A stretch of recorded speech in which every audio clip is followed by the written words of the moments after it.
আজি জুবিন গাৰ্গবিহীন হেঁপাহৰ ৰঙালীৰ উৰুকাৰ দিনাই চাংখাৰীৰ ধোপাতাৰ স্থিত ডক্টৰ আম্বেদকাৰ মিছনত উপস্থিত গৰিমা শইকীয়া গাৰ্গ।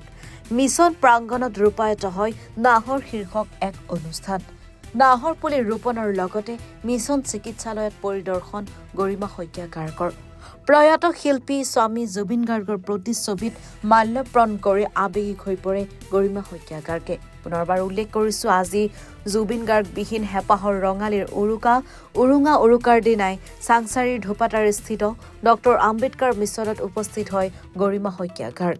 মিছন প্ৰাংগণত ৰূপায়িত হয় নাহৰ শীৰ্ষক এক অনুষ্ঠান। নাহৰ পুলি ৰোপণৰ লগতে মিছন চিকিৎসালয় পৰিদৰ্শন কৰে গৰিমা শইকীয়া গাৰ্গে। প্ৰয়াত শিল্পী স্বামী জুবিন গাৰ্গৰ প্ৰতিচ্ছবিত মাল্যৰ্পণ কৰি আৱেগিক হৈ পৰে গৰিমা শইকীয়া গাৰ্গে। আম্বেদকাৰ মিছনৰ সহযোগত বীণা মেধি ডাঙৰীয়ানীৰ সোঁৱৰণত আমাৰ মেধি ডাঙৰীয়াৰ আজি যিটো নাহৰ উৎসৱ 13 এপ্ৰিল তাৰিখে আজি আৰম্ভ কৰিছে, মই সঁচাকৈয়ে তেওঁলোকৰ প্ৰতি কৃতাৰ্থ আৰু কৃতজ্ঞতা জ্ঞাপন কৰিছোঁ। কাৰণ আজি 13 তাৰিখৰ পৰা তেওঁলোকে জুবিনকো সোঁৱৰণ কৰিছে আৰু তেওঁলোকে এইটো এটা প্ৰতিশ্ৰুতি লৈছে যে প্ৰতি 13 তাৰিখে তেওঁলোকে এটা প্ৰকৃতি দিৱস হিচাপে পালন কৰিব। নাহৰ উৎসৱ নামটো যদিও দিছে, প্ৰকৃতিক উদযাপন কৰা হ'ব বিহুৰ আগদিনা, গৰু বিহুৰ আগদিনা, আৰু সেয়া প্ৰতি বছৰে হৈ থাকিব। আমিও প্ৰতিশ্ৰুতিবদ্ধ। আমি সকলোৱে অকল ইয়াতে আম্বেদকাৰ মিছনৰ পৰা আজি আৰম্ভ হৈছে, গোটেই অসমতে পাৰিলে আমি যেনেদৰে পাৰোঁ আৰু সকলোৱে পাৰিলে ইয়াত সহযোগ কৰক। আপোনালোকে গোটেই অসমবাসী ৰাইজকে মই আহ্বান জনাইছোঁ, অনুৰোধ জনাইছোঁ যে বৃক্ষ ৰোপণ, এজোপা হ'লেও গছ ৰুই পেলাই আৰু আমি জুবিনৰ সোঁৱৰণত বা বীণা মেধি ডাঙৰীয়ানীৰ সোঁৱৰণত আমি এয়া কৰিবলৈ লৈছোঁ। আমাৰ ভৱিষ্যত প্ৰজন্মৰ কাৰণে আমি এজোপাকৈ অন্ততঃ গছ ৰোপণ কৰি আৰু তাক প্ৰতিপালন কৰি আমি যাতে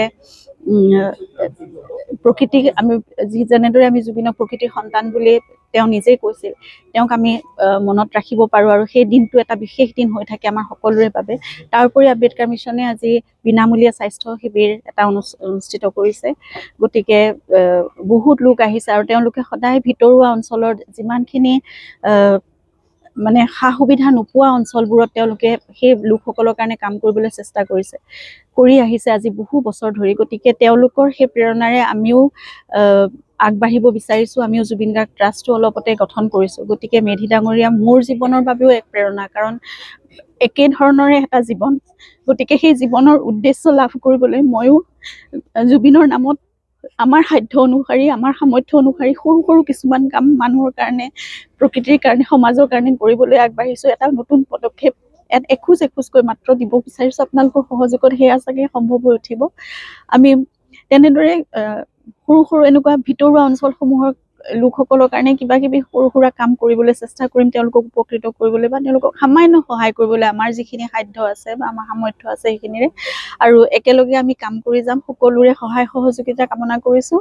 আপোনালোকে আমাক সেইখিনি শক্তি দিয়ক, সেইখিনি সাহস দিয়ক আৰু জুবিনক সদায় আপোনালোকৰ অন্তৰত জীয়াই ৰাখক, তাকে কামনা কৰিছোঁ। ধন্যবাদ আৰু আগন্তুক বিহুৰ বাবে বছৰটো সকলোৰে শুভ হওক।